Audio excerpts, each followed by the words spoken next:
Hello, everybody. Welcome to the Buckeye Weekly Podcast. I haven't done this in a long time with you here, Tom. How does this go? Keep it in. I'm Tony Gerdeman, not me. That's how it goes for you. This is all staying in the show. Keep going. Go.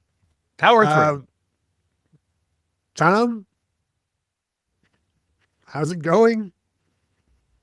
You say, Tom, what's happening hot stuff? That's how it goes. It's been a long time. You typically pause. It's been a while. Yeah, sorry. That's my fault. Sorry. We had a little family emergency thing that called me out of town last week unexpectedly on very short notice. So good news. Everything's good on that front.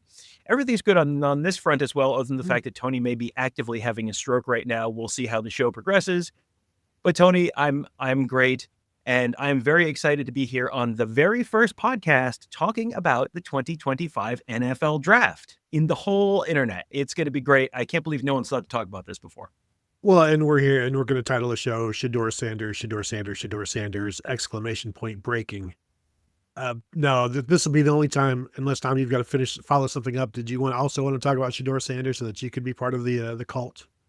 Sure. I shared my thoughts on this on Twitter, but picking him in the 5th round, yeah, sure, that's fine, because, I think it is, I can't report this in terms of my sourcing, but it has been broadly reported that the concerns involving Shedeur Sanders had much more to do with the, let's say, off-field concerns, and if I could add some circus music in here quietly in the background, it would probably be appropriate, but some off-field concerns in terms of how he approached interviews and stuff.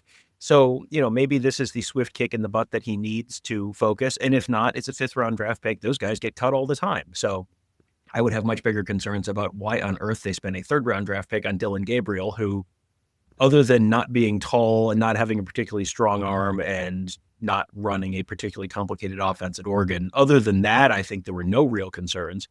And I'm sure the Cleveland Browns, who have done a great job developing quarterbacks since the Tim Couch days, I'm sure that's going to be a great landing spot for him. So that's the one that seems like, boy, I don't know why you did that. That sure seemed dumb to me.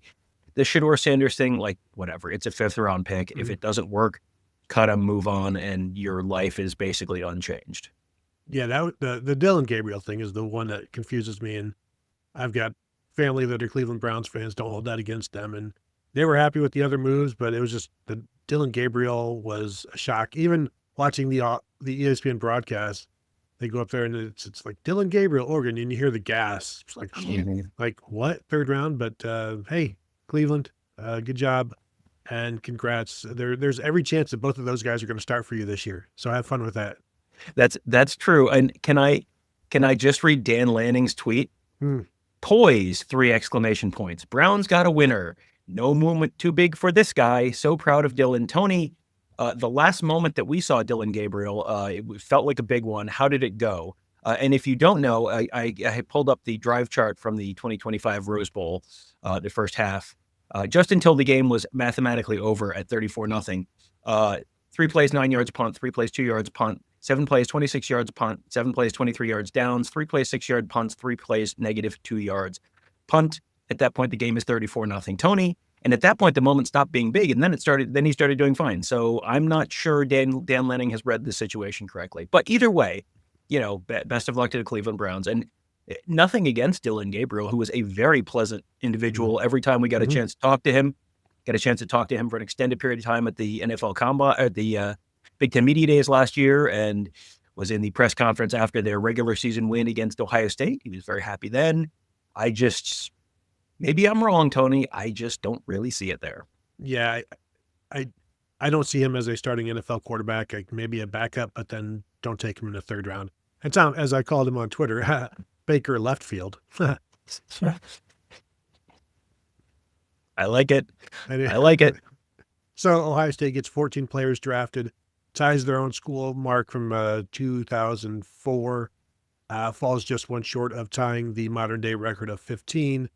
Mainly because I guess, Seth McLaughlin was the other invitee, the lone Ohio State invitee to the Combine that did not get drafted.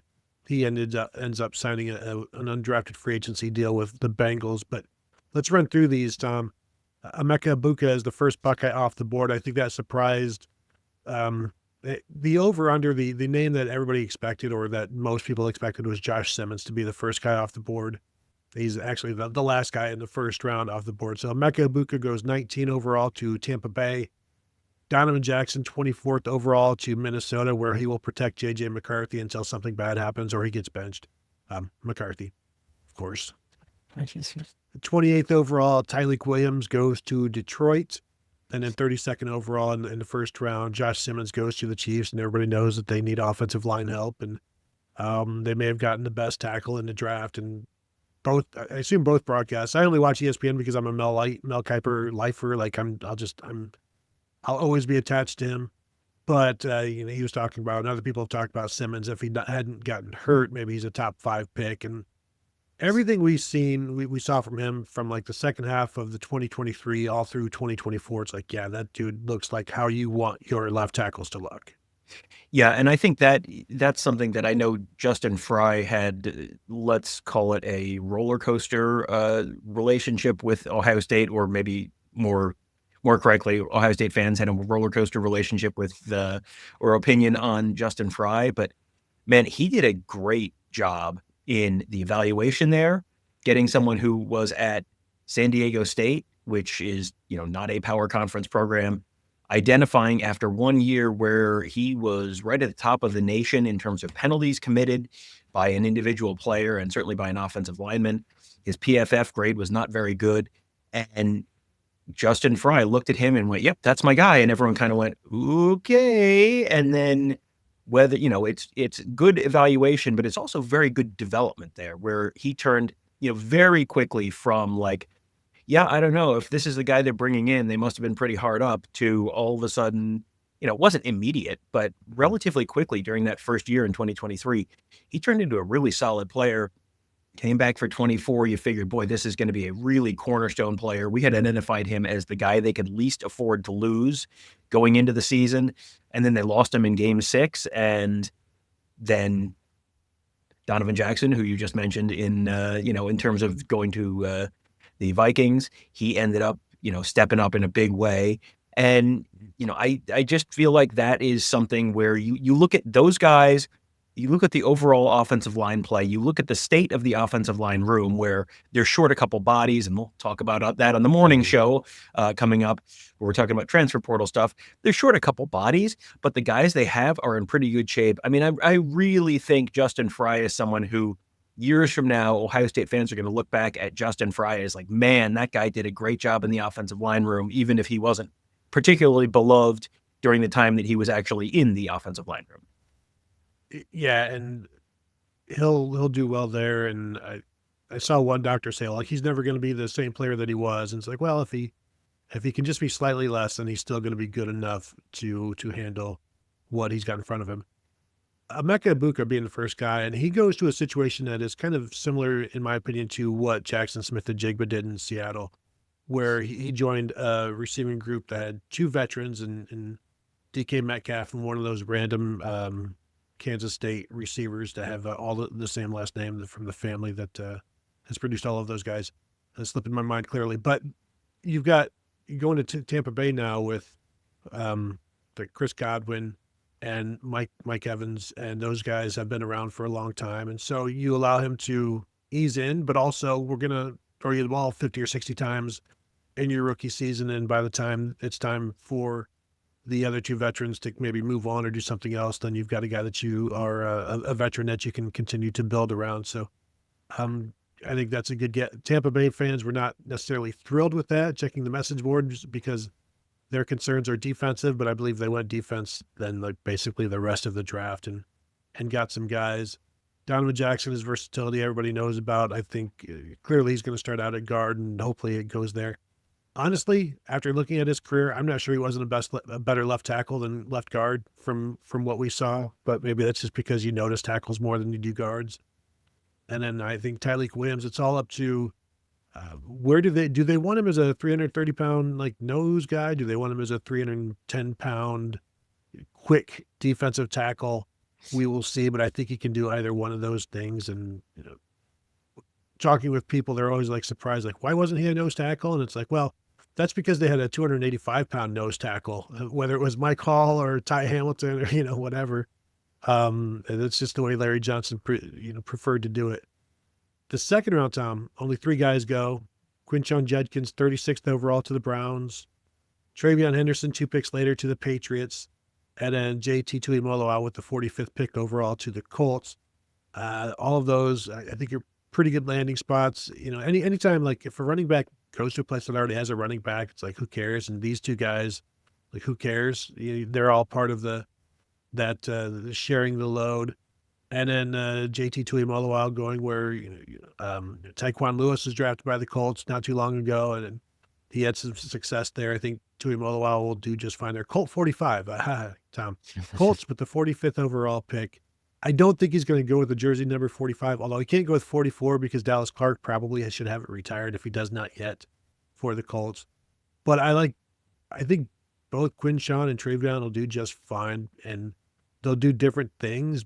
But watching those 2 guys, I see them being successful because of everything they're able to do and everything that they're not just runners. They're not just Travion Henderson is not just a third down back.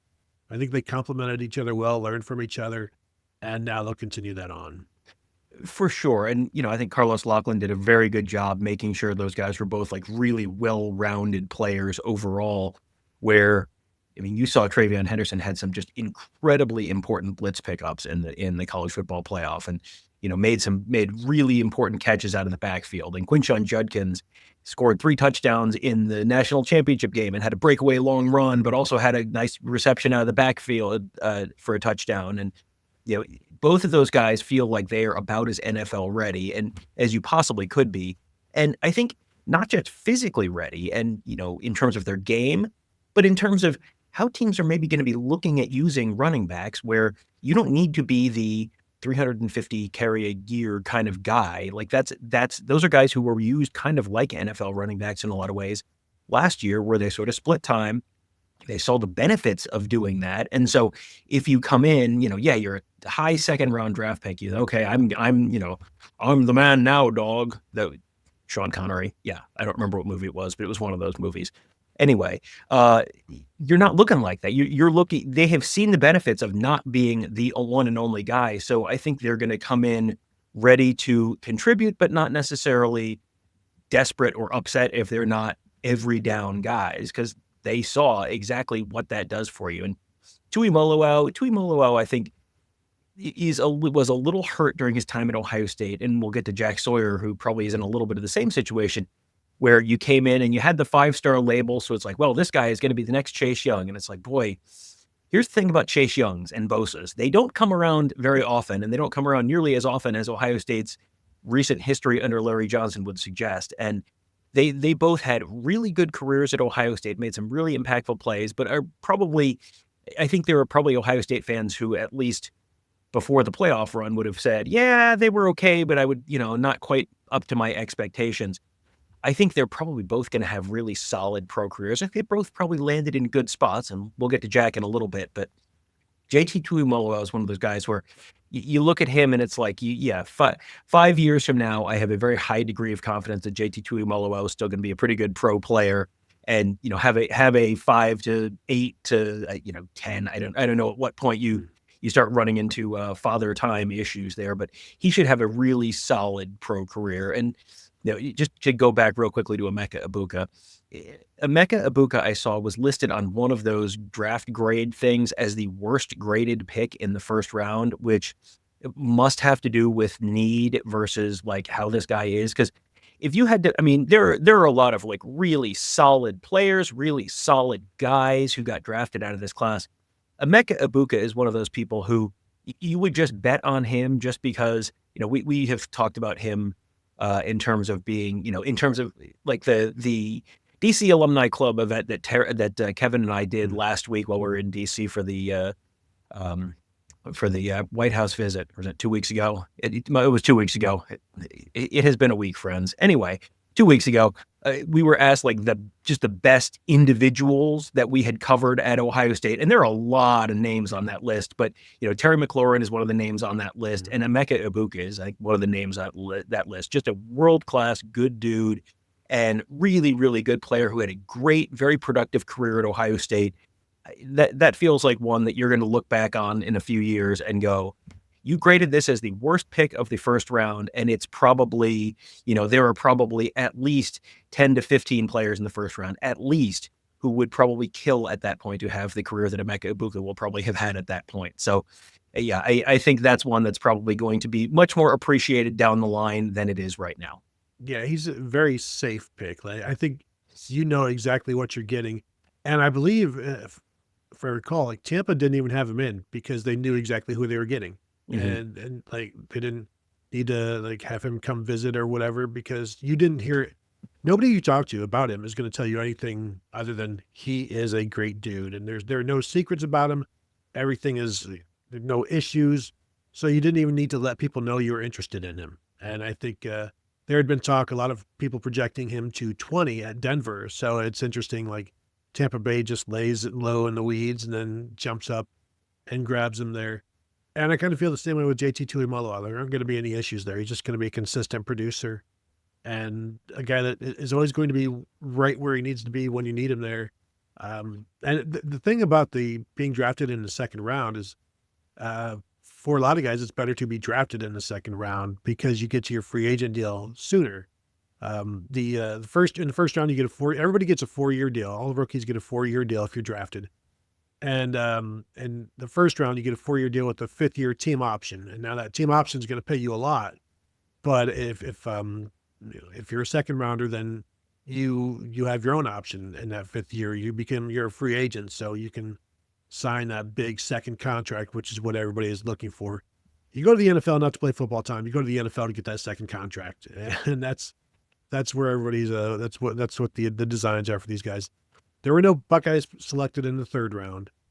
In the 4th round, it was Cody Simon going 115th overall to the Cardinals.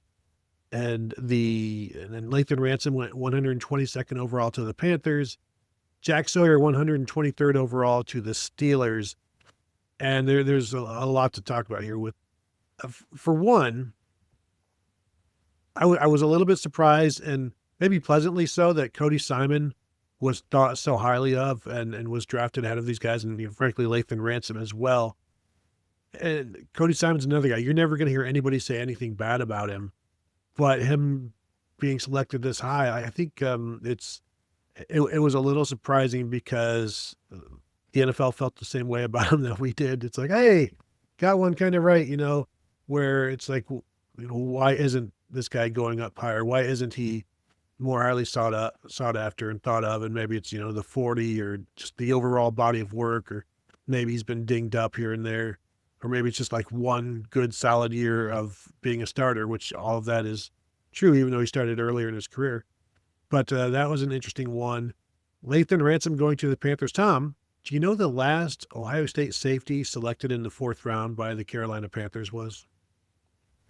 Boy, that's a tremendous question. And I think I can safely answer no, not off the top of my head. The only name that is in my head is Kurt Coleman, but he went to the Eagles, right? So, and he was not in the 4th round. So I am not coming up with this right now. Nate Sally was oh wow selected in the 2006 draft, 121st overall. Lathan Ransom 122nd overall. And then, of course, Jack Sawyer going to the Steelers, which is, he could be kind of an outside pass rusher that they do there in their defense. Tom, do you know the last? No, I'm not even going to do that because they've drafted plenty of linebackers, but they've drafted Mike Vrabel when he went there. He had to play, like the outside linebacker. Of course, they drafted Ryan Shazier. They've drafted Cam Hayward as a defensive end. It worked out well for him there. So they're back to the old Buckeye drawing board there. Yeah, and, I think all three of these guys are interesting to me for different ways. Simon is interesting to me because where would Cody Simon have been drafted last year? Feels like probably undrafted free agent. And he just had such a good year both on and off the field where you saw on a team full of veteran guys, respected veteran players who were, really good guys in the locker room, leaders on the field. He was the one who was singled out as the Block O jersey recipient, captain, and then had a really, really good season on the field.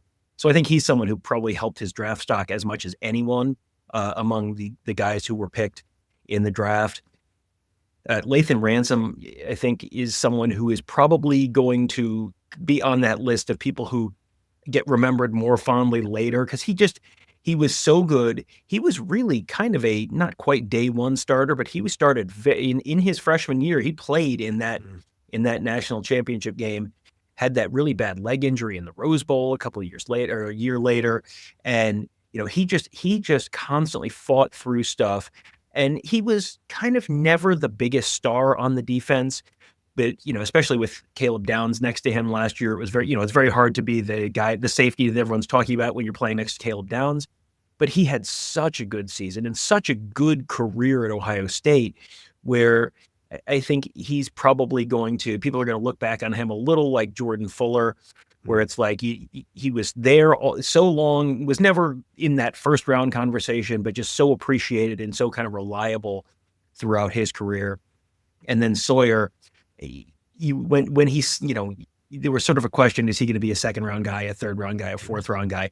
Once you're not in the second round, then it's just kind of about landing spots. That just feels like such a good landing spot for him. And I saw Michigan people going, "Oh, five-star guy going in the fourth round, terrible development." It's like the ding on him was arm length. Like unless Larry Johnson was going to have, or Mick Marotti was going to have him carrying around, 100-pound dumbbells for 4 years to try and stretch his arms out. I think there's a limited amount they can do there, but that just feels like a great landing spot for him, where it's such a respected organization. It should cover your ears, Browns and Bengals fans. Like it's such a respected organization, and it's a place that seems like it's a pretty stable organization.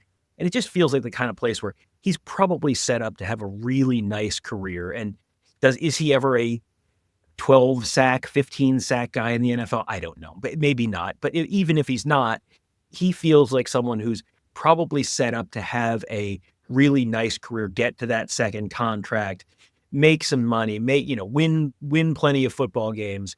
And I think that's going to be close to home.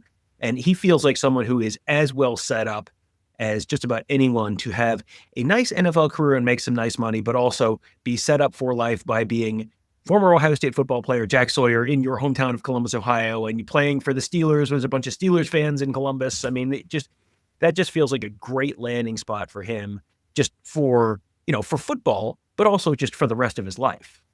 And talking with him and seeing how he interacts with the media, he'll either, when his playing career is over, if he wants, he'll be doing radio or TV on big BTN, or, until somebody bigger snaps him up. He'll just have to tone down all of the F-bombs and things like that. But he can be professional, all right? One last thing on Lathan Ransom, and we knew him this year as just a fantastic tackler. He got better and better over his career with that. Like Lewis Riddick on ESPN was saying, maybe he misses too many tackles. And then like an hour later, PFF tweets that he had the best run stopping grade, the best tackling grade in college football last year for any safety. So, it's just interesting to see what you see. And they, with a lot of these guys who are not just Ohio State guys, but like the transfers, they go back and whether it's ESPN or NFL Network showing them at their first school and then their last school. So, you're looking at all of their landing spots and all of their snaps, but Lathan Ransom is a guy that just kept getting better and better until he was darn near perfect. But as I said about him, and I think maybe Kevin and I, when we were previewing this, I don't know about him in coverage because that wasn't necessarily his game, but don't make that his game in the NFL, and you might be happy. You will be happy with him. Fifth round, Ty Hamilton goes 148 to the Rams. Jordan Hancock goes 170 overall to the Bills, and then 4 spots later at 174, Denzel Burke goes to the Cardinals, goes back home. He's from Arizona. Again, this is another one where I'm a little surprised that Jordan Hancock goes ahead of Denzel Burke, but I don't think we've been alone in this and just hyping up Jordan Hancock and everything that he's done and all the important piece that he's been to this Ohio State defense. So this is like one of those pleasantly surprised things that he's being recognized, even though we're talking about fifth rounders here. The fact that he gets recognized ahead of Burke. is interesting to me, and I'll be interested to see where he starts out. Is it nickel? I saw somewhere where the Bills play nickel like 80% of the time, and he might be perfect for that spot. Burke, some of the guys on ESPN were saying like maybe he's better suited at safety. And I remember asking Denzel at the NFL Combine, "Hey, has anybody talked to you about nickel?" And he just kind of like chuckles, like, "Yeah." It's like, there's there are first round corners that get pushed to nickel. Bradley Roby was a first round corner by the Broncos, who was drafted to play corner. There have been first round corners that go to safety pretty quickly in their careers, whether it's Malcolm Jenkins and Marlon Jackson from Michigan, like where and Marlon Jackson played both corner and safety at Michigan. So, there it's weird to say, like, you kind of have to humble yourself. Maybe it's only something you tell corners, or like it's always it's a step down. I got to play safety because maybe corner's not going to work out. You can make a pretty good living. You can do pretty good things at safety. It's not an insult. It's not the minors. It's like, if somebody wants you, and then that's one thing. And they're like, well, okay, you want me now. Where do you want me? I'll go do that. Yeah, it reminds me a little of the Mad Men scene where Peggy is complaining that Don Draper never says thank you, and he just screams at her, "That's what the money is for." And that's just kind of what it feels like in the NFL. Like, you're getting a big check. Where, exactly like what you said. Where do you want me? It's fine. I would rather prefer play outside, but I would also rather play. So therefore, you're going to play where the defensive staff wants you to play. I do think it's really appropriate that we talked about three guys get drafted in this round, and you talked in depth about two of them. And then the third one was Ty Hamilton. Because what have we said since Ty Hamilton walked on campus at Ohio State, the most underappreciated player on the team. I mentioned Jordan Fuller earlier, and I mentioned this. I said this on Twitter after he got picked. Jordan Fuller was one of the most underappreciated players on the Ohio State team when he was there. Ty Hamilton, the most underrated player on the Ohio State team when he was there. And then they both go to the Rams. So I don't know. It just feels like there's a little bit of, simpatico there. He is just someone who, is he going to be an all-pro? I would say, if you're asking me 5 years from now, is Ty Hamilton an all-pro? No. Is Ty Hamilton still in the league? Yes. Ty Hamilton is just going to kind of do the stuff that needs to be done. He just always did the dirty work at Ohio State, never had the huge numbers, but was just always so effective, played a ton of snaps, was a really, really impactful player in the middle of the line, doing just all the thankless crap that you have to do in the interior of the defensive line. It just feels to me like he's going to be someone who is just really, really liked and respected in an NFL locker room and by an NFL coaching staff. He's someone who you just feel like, man, you're just going to look up in 2031 and be like, oh, Ty Hamilton's still in the league. Look at that, son of a gun. And, just going to have probably a pretty nice career would be my guess. And then, so the last Buckeye drafted is quarterback Will Howard, 185th overall in the 6th round, to the Pittsburgh Steelers. The Pennsylvania boy goes from Western Pennsylvania, I believe, although he considered himself an Eagles fan back in the day. But he gets drafted by the Steelers. And when I tell you, this might have been the best spot for any of the Ohio State Buckeyes to be drafted. And Will Howard being a guy that, I've seen everywhere from the 2nd round. I don't know that I saw anybody have him as low as the 6th. Not that I'm perusing a bunch of 7-round mock drafts, but ending up at Pittsburgh, where the starter right now at this point is Mason Rudolph, and there's been a bunch of buzz about Aaron Rodgers and whatever. That's not a long-term thing anyway. When the guy that's keeping you from the field other than yourself is maybe Mason Rudolph, there's a really good opportunity for you to play. Now, I believe Pittsburgh also has Skylar Thompson, who is formerly of Kansas State and may have actually been a former teammate of Will Howard back in the early days of his Kansas State-dom. But when Will Howard when Mason Rudolph is the only guy ahead of you, like, hey, I saw Craig Krenzel start 5 games for the Bears as a rookie. There's and he was a 5th-round draft pick. I have no doubt that Will Howard could end up starting some games for Pittsburgh this year based on what they have there in that room. Yeah, and he's another one where could he start? Absolutely. Could he be a long-term starter? Sure. I mean, he will. I don't know that he's got the prototypical NFL arm strength where it's, this guy is just the absolute model of a quarterback. But you look at some of the guys who have been viewed as the model of the quarterback, and boy, Will Howard went ahead of Quinn Ewers. Will Howard went ahead of Kyle McCord. I mean, you have guys who are, probably, he went behind Jalen Milroe because anyway, we'll see how Jalen Milroe's career goes. But Will Howard, this is another guy where all the stuff I said about Jack Sawyer landing with Pittsburgh all applies here too, because it's the same team. And he's a, Pennsylvania guy. He's from, it's Westchester, Pennsylvania, but it's much closer to Philly than it is to Pittsburgh. But still, you're playing in your home state. You're playing basically between your hometown and the town where you are now a living legend in Columbus, Ohio. So you're going to have all the same stuff that, that I said about Jack Sawyer in terms of being set up for life. Like, boy, you turn into a 5-year NFL quarterback, even if you're QB2 on a lot of those teams. Boy, you're making a lot of money. You're set up forever, and you have, Columbus, Ohio can be your home after you are done playing, whenever that is. He's another one who just feels like the skills are good enough, and the personality and the work ethic, the leadership, all of that sort of says like, boy, this could be a, long-term NFL quarterback. Again, is he going to be a 10-year Pro Bowl guy? I don't know. We'll see. He could be, certainly, but he could also just be a long-term, steady backup quarterback in the NFL. And if you're a 5th-round draft pick or 6th-round draft pick, that's a phenomenal outcome in terms of a career. So I love this as a landing spot for him. It's just a good organization, but it's also a spot where there's going to be opportunities, but you're not the guy who's immediately coming in and just expected to step in and be QB1 from day one, because there are opportunities without necessarily the pressure that you might face in another place.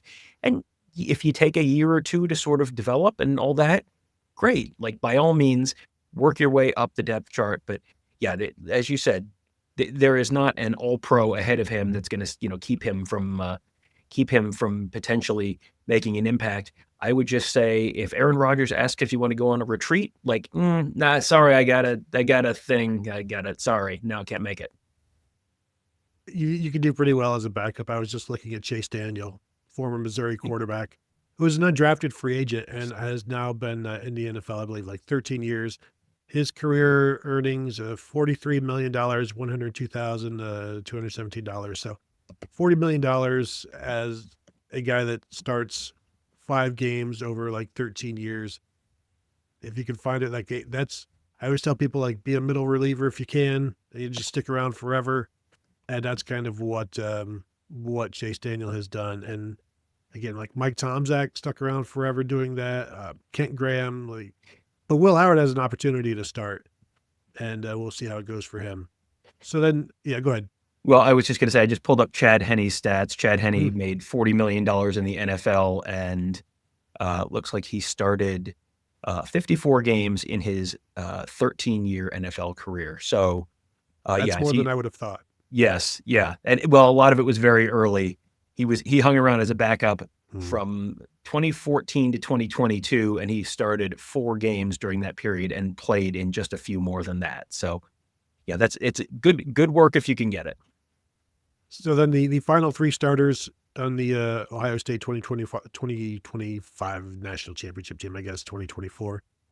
Seth McLaughlin signs an undrafted free agency deal with the Bengals. G. Scott signs with the Patriots. Josh Fryar signs with the Cardinals.